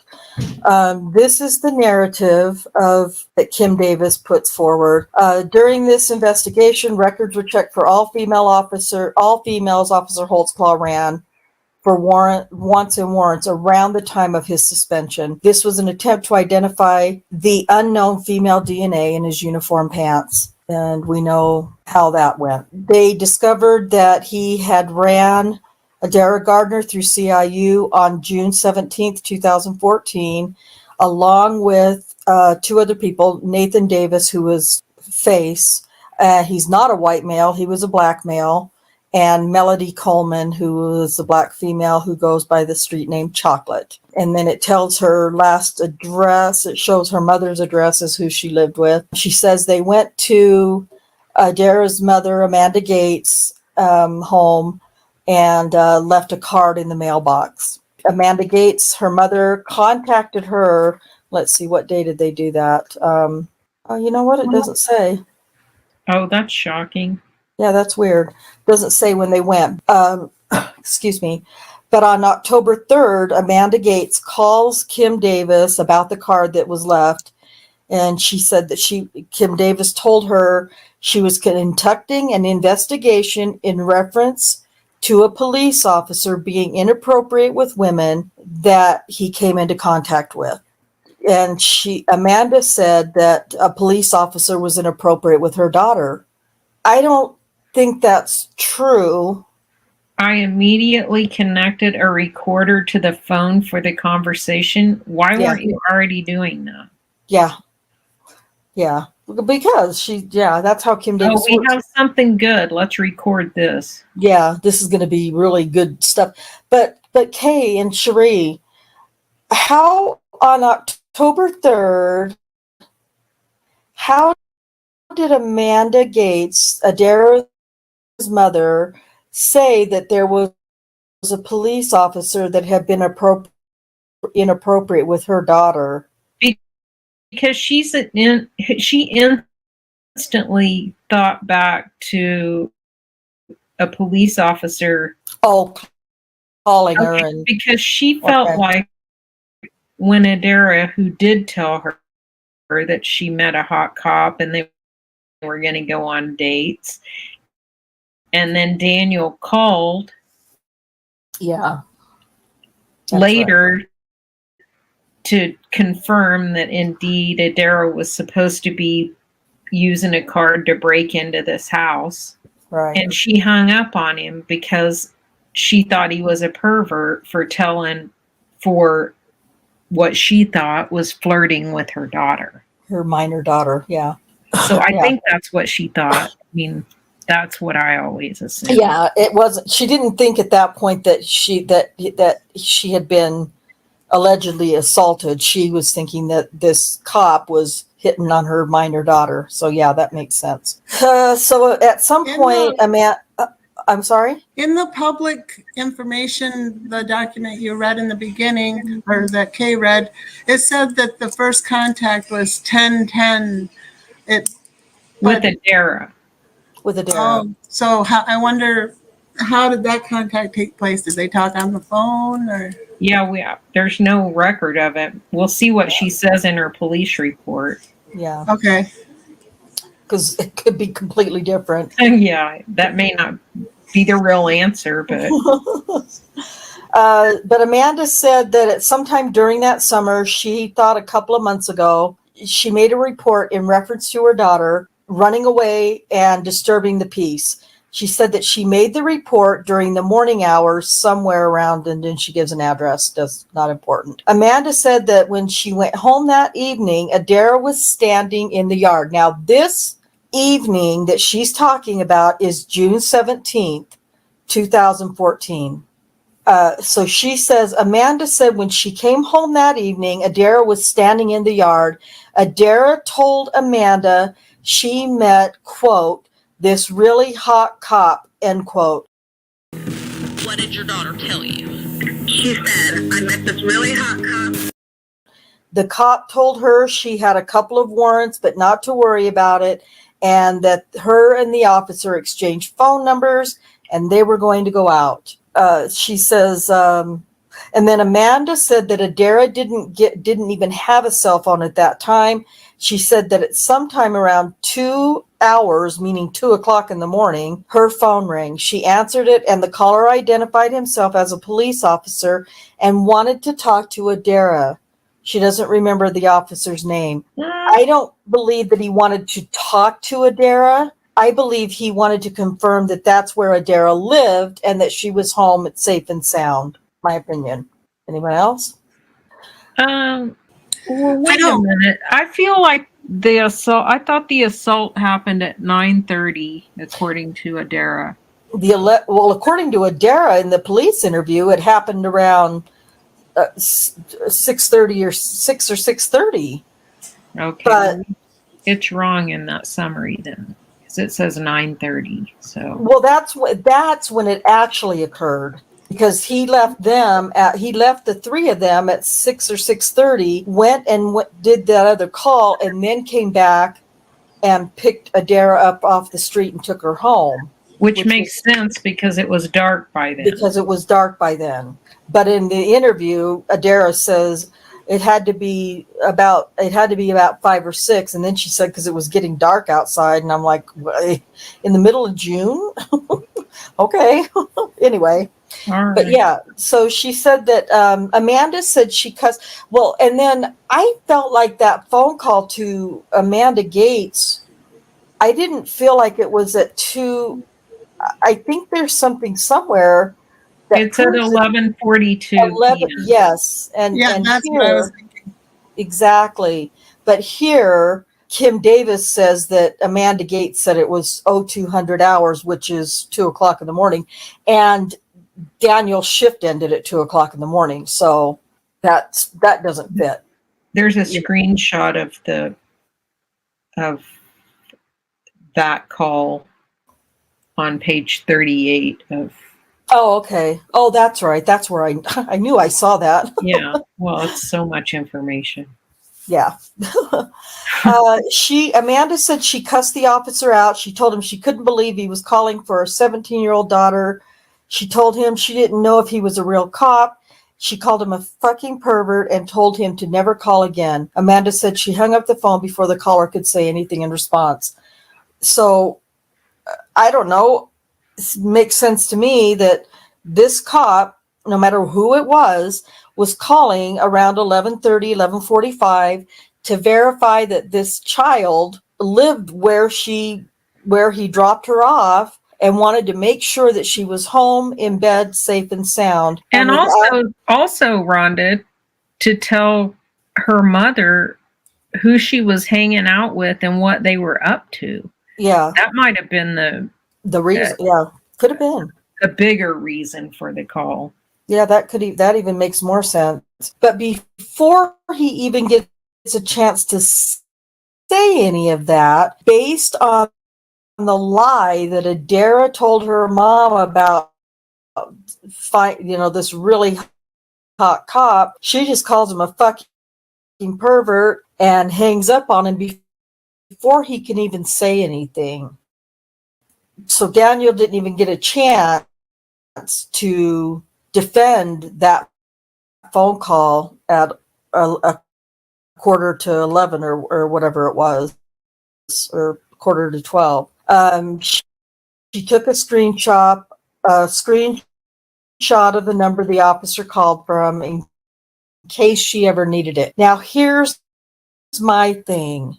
If I truly believed that an officer was pursuing my 17-year-old daughter in that way, I would have taken the screenshot possibly, but I would have been on the phone immediately calling the department to complain, not just in case I ever needed it. Bullshit. Mm-hmm. My daughter when she was 17 years old, was learning to drive a stick. Her friend was teaching her how to drive a stick. She didn't have a permit or a license or anything. She got pulled over, and a cop, she had on a spaghetti strap top. They cuffed my daughter, put her in the back seat of the patrol car, and the police officer, the strap of her spaghetti strap tank top had fallen off of her shoulder. The cop reached across my daughter and pulled that spaghetti strap up over her shoulder. My daughter called me right after it happened, hysterical. She got home. I said, tell me everything. She told me everything that happened, every move that was made, and that when the cop reached across her front and pulled that spaghetti strap over her shoulder, she said, Mom, I was so uncomfortable and so scared. What did I do? This was about 12:30 at night. I called right away. I called immediately to make a complaint. I didn't take down her statement and, write it and put it in my little notebook and wait in case I needed it someday. No, I made a report immediately. So that's just me. Maybe not every mother would do that, but that was what I did. And for her to say that she took a screenshot in case she ever needed it, just didn't fall true with me, but that's me. In case she ever needed it, she thinks she still has, and then there was a big to-do about she didn't have that phone anymore, but she thinks she blah, blah, blah, and they went through a bunch of whatever over it. Mom said that Adaira did not live with her. She had recently received a message from Adaira that she was out of state. She didn't even know her daughter was out of state at that point, and that she would try and get in contact with her and have her call Kim Davis. On the 7th of October, Amanda called Kim Davis and advised that she had found her old phone and the screenshot showing where the officer called her daughter and all of these other details, supposed details. She said the phone call came in at 23:42 hours, not 2. She originally thought it was around 200 hour or 2 o'clock, 2 hours in the morning. She emailed the screenshot and all that stuff. And so Amanda and Adaira said Adaira is aware that I want to talk to her. Adaira said something October 7th. Adaira told her mom that something did happen between her and Officer Holtzclaw, but she didn't want to talk to Amanda about it. And she was told to by her mom to call Detective Davis. So the physical evidence in this was activity card for that night, Varuna log sheet, CIU log sheet, and the crime information report. On the 6th of October, Kim Davis located a report that Amanda Gates made on her daughter, and that report was filed on June 17th, 2014, the day of the alleged assault. Officer Holtzclaw's activity card for 6/17 shows he went out on subjects at Park Place and Blackwelder. Okay, here's the thing. That first stop was from 1850, which is 10 minutes to 7, to 7:15. So that's, what is that, 25 minutes, 25 minutes, which makes sense because he was running information for 3 people. So I don't think that's a crazy amount of time for that stop. It says that according to the Varuna, it shows that Daniel ran Adaira through Varuna on the 17th at 18:57. So at 3 minutes before 7 and at 21:26 hours. So that is 9:26. So we've got 2 different times that he has ran her that day. Why does the line above that, the crime information sheet, shows he checked Adaira for wants and warrants after 1809 hours? What does that mean? After 1809 hours? I mean, okay, so CIU is the handwritten sheet that the dispatcher writes the information down on. Right. Wouldn't she write the time that happened on it? That's where weird. he came into contact with him. Yeah. I mean, yeah, it is after 1809. But that's, yeah, at 1850. Yeah. Okay, anyway, that was weird. And now that you mention it, why is that such a specific after 1809? So what was it, 1810? Maybe she didn't write the time down on that, and the previous run was 1809 on her sheet. That's interesting. Now I'll have to check that out. After 1809. That's interesting. Okay, so then this is information from Sergeant Joe Hill. Joe Hill is our friend in the AVL department. We know him well, never seen him, but we know of him. And this is where the physical evidence from him is the traffic stop, the CIU radio traffic, and the call for the stop at Park Place. See, and he called, that's the other thing. He called these in. Yeah, the physical evidence is Daniel doing his job. Right. In this Exactly. case. It's like interesting. Yeah. And they call that physical evidence as if he was doing something nefarious instead of doing his job, which is infuriating. Well, they could do one of these deals to any officer they want. Yeah. Using physical evidence like that. Yep. And the thing that sucks is that is the only evidence that they have. That's all they have. Oh. So she said that she obtained CAD call and radio traffic for the stop, and that he was going out on subject at 1850 hours. Oh, going out on subject. Yeah. That's when he stopped the 3 of them. Got it. I was thinking transporting. No, that's not when he transported her. No, that's 1014. So she got all this physical evidence. He checked Adaira for wants and warrants at 1859. which was legitimate. And there was an activity card that was made. This is the activity, the information here. What is that called? On the activity card from the beginning of the stop when it began at 1850, when it ended at 1915. So I think, what did I do my math? Was that a 25-minute You call? got it, girl. Oh, wow. I'm getting good. Then we get to talk about, is it David Gell? He's in this. He's back in this. I think we wanted to call him Jelly. Jelly because it's funny, I guess. Okay. Juvenile information. We've Amanda Gates is the mother. And then this is the evidence is one videotaped interview with Adaira Gardner, and we saw the meat and potatoes of that. Adaira said her mother told her there was an investigation on this cop. She said she probably knew what this was about because he did the same thing to her. I asked what he did. She said he raped me. Who said that?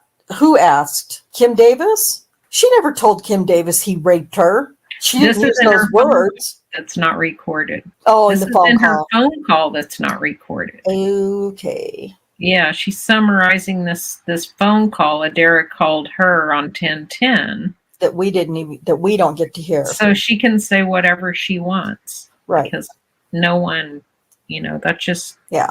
And Kim Davis is such an amazing, the best sex crimes investigator that they believe everything she says. Oh, in the world. In the world. Dara said she was in Detroit, but she would be returning to OKC on the 14th or the 16th, and she would call. She didn't call when she got back. Kim Davis was panicking because she wasn't getting this call. So she called back Amanda, or Dara's mom, on the 23rd. Where is she? She hasn't called me. I need to get this next accuser lined up. Come on now, where is she? And so eventually Adaira got in touch with her, and they had this interview on the 24th. We're going to kind of go through this. I didn't really highlight a bunch of it, but we're going to kind of go through this because this is a summary. She says right there, this report will be a summary and not word for word. How convenient.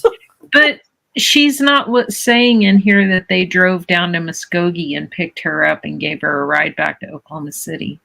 She didn't put that anywhere in her report. No.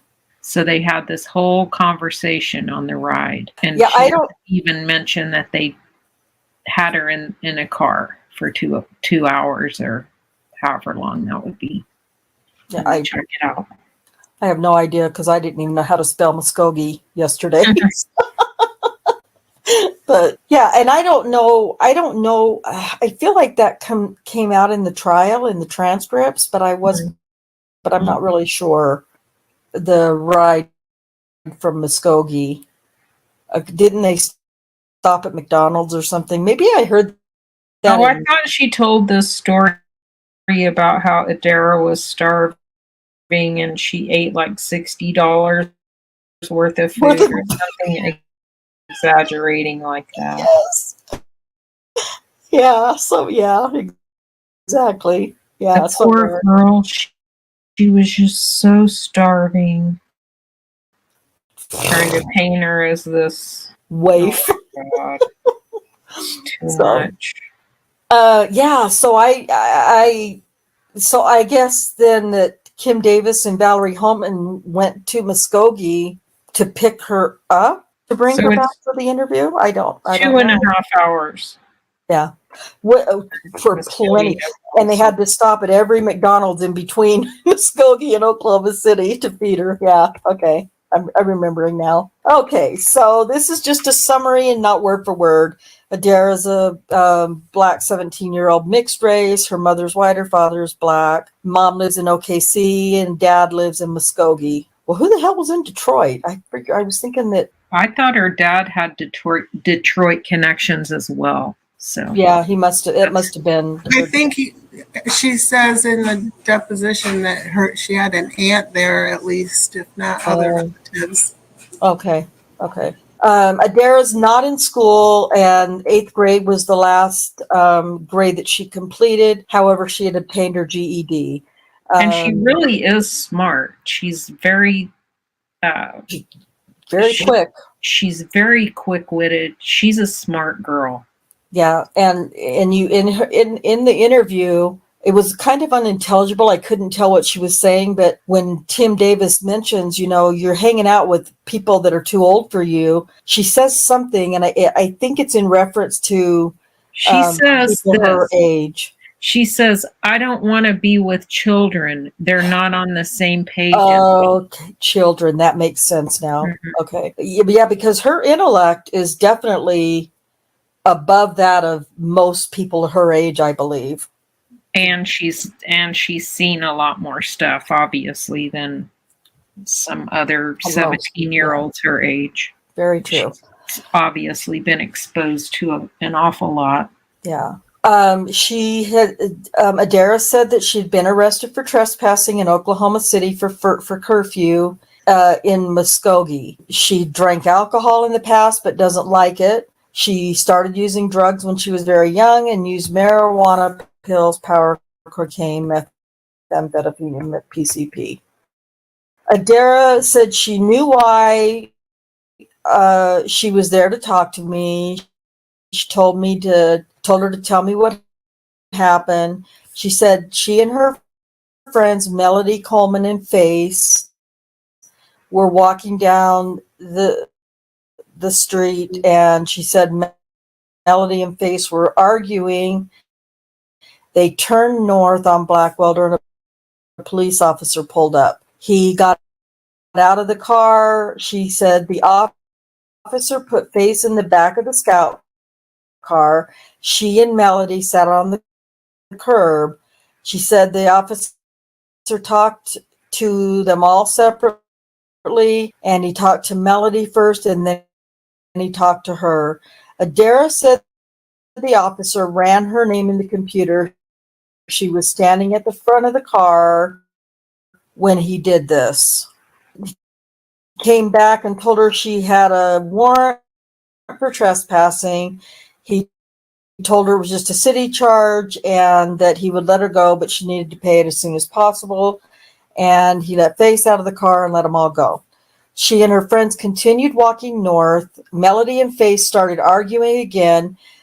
She said they turned around, but she continued to walk north towards her house, and she was still on Blackwelder, about to turn onto Northwest 14th. She said the same officer pulled back up and got out of his car. This was where this was not correct, because it did not happen that fast. No, like I said, it was at least 2 hours later. Yeah. The officer kept saying he didn't believe who she said she was. He said, I don't think you are who you say you are. She told him she didn't have her ID. Officer asked where she lived. She told him, and she said that he put her in the back seat of his scout car and drove straight to her house. He parked his scout car in her driveway. She told him she didn't have a key and couldn't get into the house. The officer said, I don't think you are who you say you are. I don't think it was that he didn't think she was who she said she was. I think he was concerned about whether she actually lived there.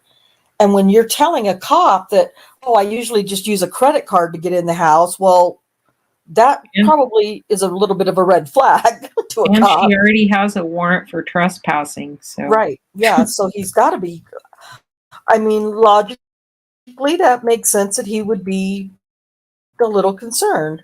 Her mother was at work and nobody was home when it happened. She said she went to the porch. The officer followed her, told her he had to search her, asked her if she had any drugs on her. Then we know that Daniel would never have put, Kay said it in the very beginning, somebody in the back of his car without searching them first. So it makes zero sense that he would follow her to her porch and then search her for drugs. Come on. But Kim Davis went with that. So then it goes on and it talks about, it goes into some of the details about, what she said happened. that's very disturbing. And having to go back and forth and re-listen to all of it was really, like, I eventually became a little triggered by it. So then talks about, this is when she said she still couldn't get in her house because she had previously locked her keys in the house. There's something that's very contradictory to that in the transcripts, I believe, preliminary or trial, but I can't remember exactly what it is. We'll get it out for you though in the next couple of weeks. She sat on the porch for a while. She said she walked around for a little while, and then she went to Mike's house to have him come down and let her in to the house. Her mother didn't come home until 3 or 4 hours later, and she did not tell her mother what happened. And that's not true. It was very soon after that her mom came home. She thought it was in March or April. She said it was daylight when the officer stopped all of them, and it was dark outside. That's not what she said. She said it was getting dark. So maybe I'm just picking, but come on, Kim. You got to say what was said. You can't fudge the freaking words. That makes it, Kim Davis had to say dark outside because of the time she knew that Daniel had pulled up and taken Adaira home. She knew it was dark, even though Adaira said it was getting dark. So Adaira doesn't listen. Adaira does not even remember when this stop occurred, what time of day it was, or anything else, because she's way off on all of it. But Kim Davis knows exactly when it occurred, exactly what time of day it was, where they went, because she's already looked at the AVL. She asked why she didn't report it, and then that's all in the interview as well. Adaira said that was okay. So let's go back here. Actually, on that day, sunset was 8:48 p.m. Oh, Stacy looked that up for us, didn't he? So Adaira's right when she says it was getting dark. That was true. It was getting dark. It was getting dark. But she was saying that she thought it was around 5 or 6 because it was getting dark. Yeah, well, it's summertime, so it doesn't get dark at 5 or 6. Exactly. Think about how long you sit out waiting for the fireworks show to start on the 4th of July. Yeah, it's like 10:30 at night here. But Kim Davis has to say it was dark outside because she knows it's darker than what Adaira said. Because it sounds more rapey too. Sounds more rapey. Yes. And it also explains why no one would see him raping her on the front porch. Yes. Or his car parked there, or anything, not anything that would be suspicious. Right. Not that she went around and asked any neighbors if they saw her or anything, because that might be exculpatory. So yeah. No, the only one she did go and talk to probably was Mike, who was 3 or 4 houses down the street. Yeah. Yes. She says that I told Adaira what her mother previously told me about her making the statement that she met a hot cop and they were going to go out. Adaira said this was way after this incident occurred. No, it was not. I told her that her mother said she made the statement the day her mother and her got into an argument. She disagreed. She said that she and her mother had that argument after the sexual assault by the officer, because again, remember, Adaira is saying she thinks it happened sometime in March or April, when the actual stop was the same day that her mother reported her. So that's why I say Adaira it was such an inconsequential, is that the right word I want to use, event for Adaira, that she thinks it's 2 or 3 months before it actually was. So she has not seen, she had never seen him before that incident, and she has not seen him since. She said she had no contact with him. Her mother told her officer had called her when she was in Detroit, and that her mother told her she cussed him out. Adaira thinks the officer must have gotten her number when he ran through the computer, which is exactly where he got it. But he didn't call her then. Well, and also, I'm sure he also knew that Adaira didn't have her own phone, that it was her mother's phone number that he would be calling. Yeah, but there's only one call from Daniel, and One it's call. the call on the 18th. Or no, it wouldn't be the 18th yet. Not It would have quite. still been the 17th because it was just before midnight. Just before he sexually assaulted. Yeah, they Kayla got all Lyle. the phone records, and that's the only call there was. Yeah. Is she even writing that crap in here? Well, yeah, because she's Kim Davis. She's got to make up as many lies as she can. Okay, now this is an interview with Melody Coleman, also known as Chocolate. I kind of want to read a little bit of this because I want you to compare it with what Adaira says in the police report. This is from Melody Coleman's perspective of what happened. Detective Davis on the 27th of October went to the Oklahoma County Jail to interview Melody, and Melody's 19-year-old black female. She lives with her grandparents. Kim Davis asked if she knew a girl by the name Adaira. She said she didn't know anyone by that name. I asked if she was walking with a girl and face at this address when an officer stopped them. She said she didn't know that girl by her name. She knows her as Lady something, but she couldn't remember what came after Lady. So Melody Coleman remembers Adaira not by the name Adaira, but by a street name, Lady something. Melody said she only knew her for a couple of weeks. She knows Face because they have been boyfriend and girlfriend for about a year. She met Adaira at Michael's house. Michael, that's 3 or 4 houses down from where she lives.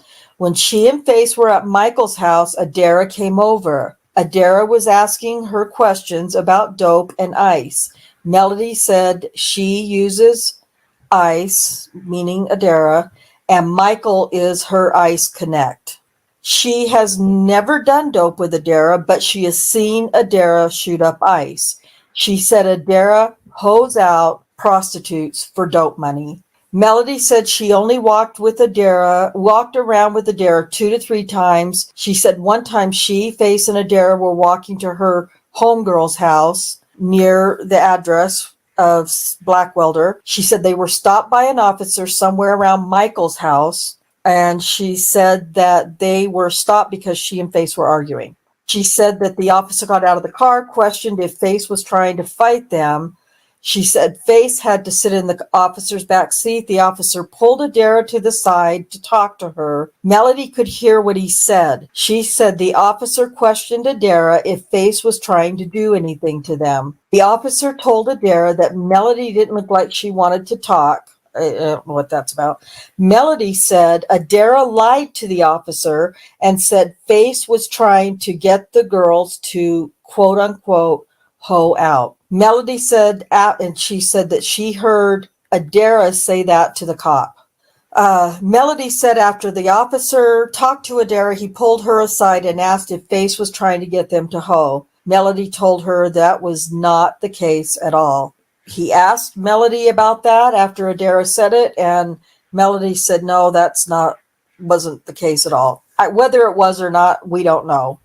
But that's the 2 conflicting stories. She said the officer checked them all for warrants. Face had a city warrant, but the officer said he would let them go with a warning. And the CIU log only shows Adaira to have the warrant. She said the officer said, stop all that goddamn arguing, and then he drove away. I don't know. Could have said it, could have not. I don't know. I don't know what happened. That Daniel said stop all that goddamn arguing? And he drove away, yeah. He doesn't talk like that, but I he might have said stop all that arguing.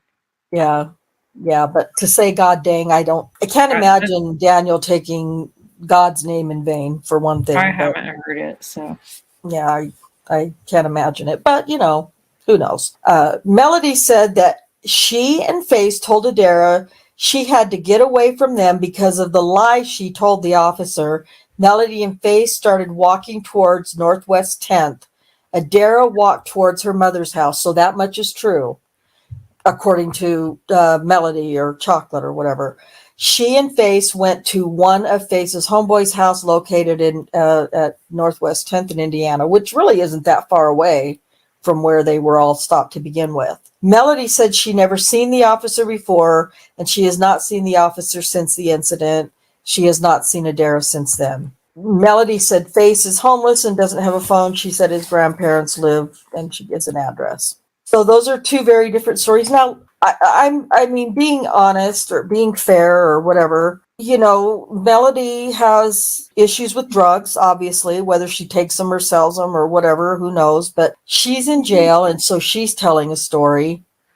You know, some of it matches up with Adaira's, but not very much, you know, but you've got two different kinds of stories going on there. Now, this is when Kim Davis goes to interview Michael Jefferson, who is the neighbor that lives down the street, on the 27th. He answered the door. He's a 44-year-old black male. He said he knows Adaira and only knows her by that name. He does not know her as Lady something.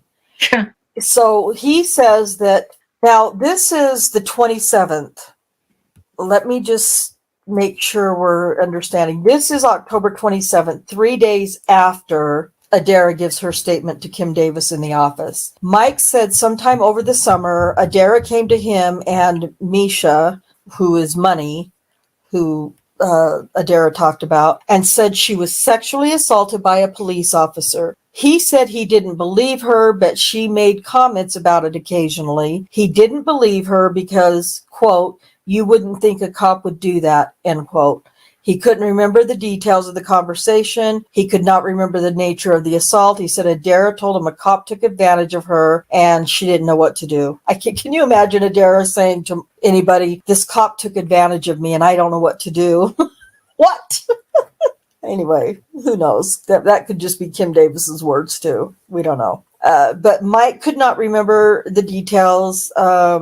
She didn't know what to do. Mike does not know when the assault took place. Mike said he has helped Adaira get into her home a couple of times. He said her door can be popped open with a screwdriver or something else. He said the door pops open easily. And he was going to look for Money's phone number for Kim Davis. Kim Davis and Valerie Holman went out to the address. There is an enclosed porch and the door to enter the house faces the east. She says the enclosed porch is difficult to see because of the shrubbery and fence around the house. This is a description from photographs, and I was trying to think if you could find these on Bates's thing, but you can't because he hasn't covered Adaira yet. I went to what's that called, Zillow, last year or the year before, and I took a bunch of screenshots of the house, and I lost them in my computer crash. But anyway, and then this is more information from Joe Hill. Okay, so on the 27th, I believe this to be a lie, the date. Joe Hill in dispatch and obtained the stuff that was listed above. I'll bet it says AVL. Yep, that's what I thought. Yeah, I believe that date's a lie. So yeah, there's AVL pictures, just like with all the other accusers. They have all the AVL stuff and everything. So this is what I want to talk about a little bit. While compiling the evidence, interesting choice of word, I determined Officer Holtzclaw did not pick Adaira up at 14th and Blackwelder shortly after he released all of them. And that's true because he didn't. But I don't believe it was after she compiled all the evidence. I think she knew that before she even interviewed Adaira in the office. After he released Adaira, Melody, and Faith, he was assigned to a call at 1909 hours, which is when he got called to the other address, and it was at a different location. And he arrived at that call at 1914. So it's 7 7:14 in the evening is when he got there. He was out on subjects at 13th and Indiana at 9:19, which is 21:19 hours. And Adaira said the officer parked in her driveway. He did not clear that call until 9:28 p.m. Now, the way she says that, I typed in the standard times for those, so I didn't have to think about what time it was. The way she says that, she says, Adaira said the officer parked in her. He did not clear that call until 21:28 hours. I did the math. It's 9 freaking minutes, you guys. He was there with Adaira on her porch, watching her get into her house with a credit card or something, or just popped it open easily for 9 minutes. True, an assault of that type can take place in 9 minutes. I'm not saying it can't, but the way she makes that sound is like it was such a long time for her. And she didn't ask Adaira an estimate of how long that assault took, if you notice that. Whereas the other accusers, she asks them, and she even made a 4-minute and 33-second vaginal rape occur for Regina Copeland. So imagine what she thinks happened in 9 whole minutes.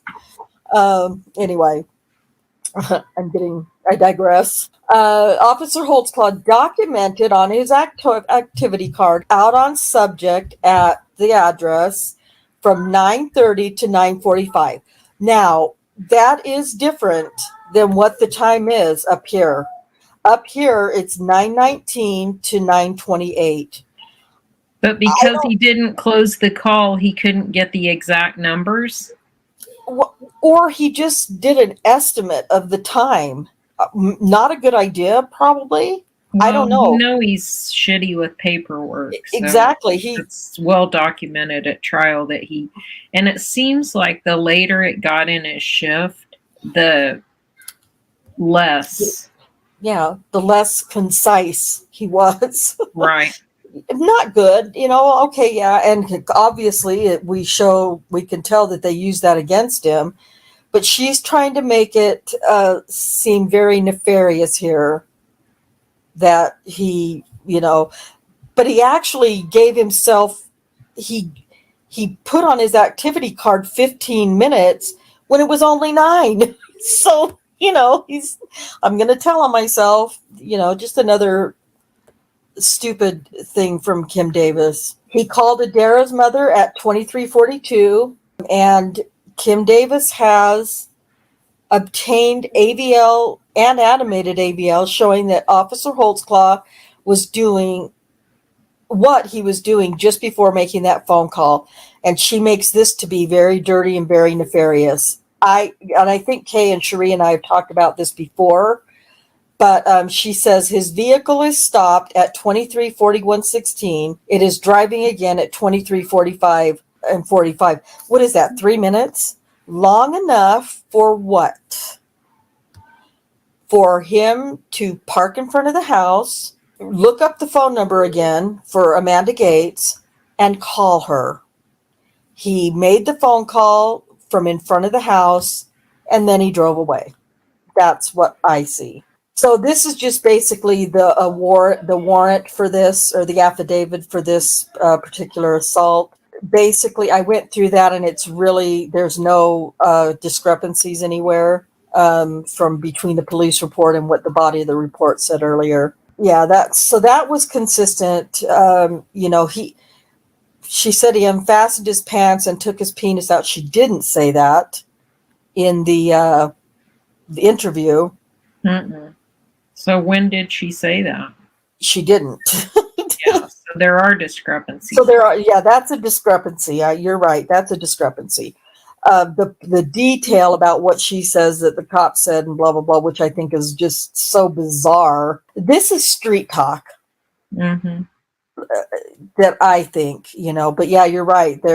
She said that he pulled her pants down. he unfastened his pants and took his penis out, which she never said. I'm going to highlight that. Well, I'm sure she said it driving down from Muskogee, probably. Yeah. Yeah. But there's no report about that. So that crap shouldn't be able to be used against someone if it's not recorded. I agree. I completely agree. I want to mark this so I don't forget it for, I don't know, something else. I missed that one. Okay. But this here, when she says, is this the first time you fucked a cop? You like how this cop fucks you? Am I beating it up? That's street talk. That's probably words to that effect that Adaira may have heard before at some point in her life somewhere. I agree with that. Yeah. That's just so strange to me, those words. Officer, she said he stopped assaulting her. He told her he would see her later, and he left. And that's not what he said. He didn't, according to Adaira. According to Adaira, he said, I might come by and see you later. Something to that effect. Not that he waved goodbye and said, see you later.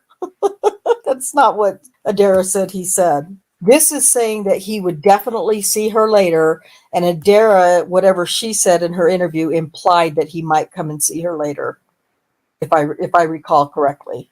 She didn't know. Oh, she said she looked up the officer who was under investigation. Again, we're listening to an accuser who has had to look the person up on the internet to see what he looked like before she could make an accusation against him. And so, of course, that was another one of the accusations that, or one of the other warrants that they found that they made for Daniel. This was, this is our Mr. Hill, if I'm not mistaken. No, Jelly. He was still on restricted duty, and same thing. The pants that were taken on the 18th, Davis asked me to compile a list for her of all the females Holtzclaw came in contact with on his shift on the 17th. And then it lists here all of the females, and Audrey, Melody Coleman, Priscilla, somebody, Adaira Gardner, Joanna, Kayla Lyles, and Amanda Gates. So he ran Amanda Gates through Varuna and got her phone number.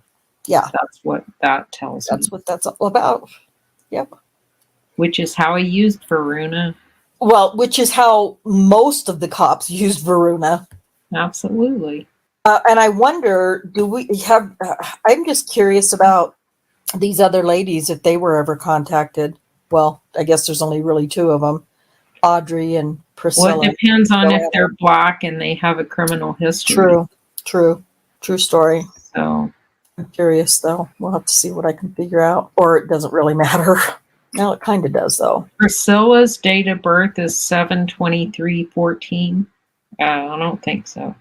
So what is she, 1 month old? For real? Old?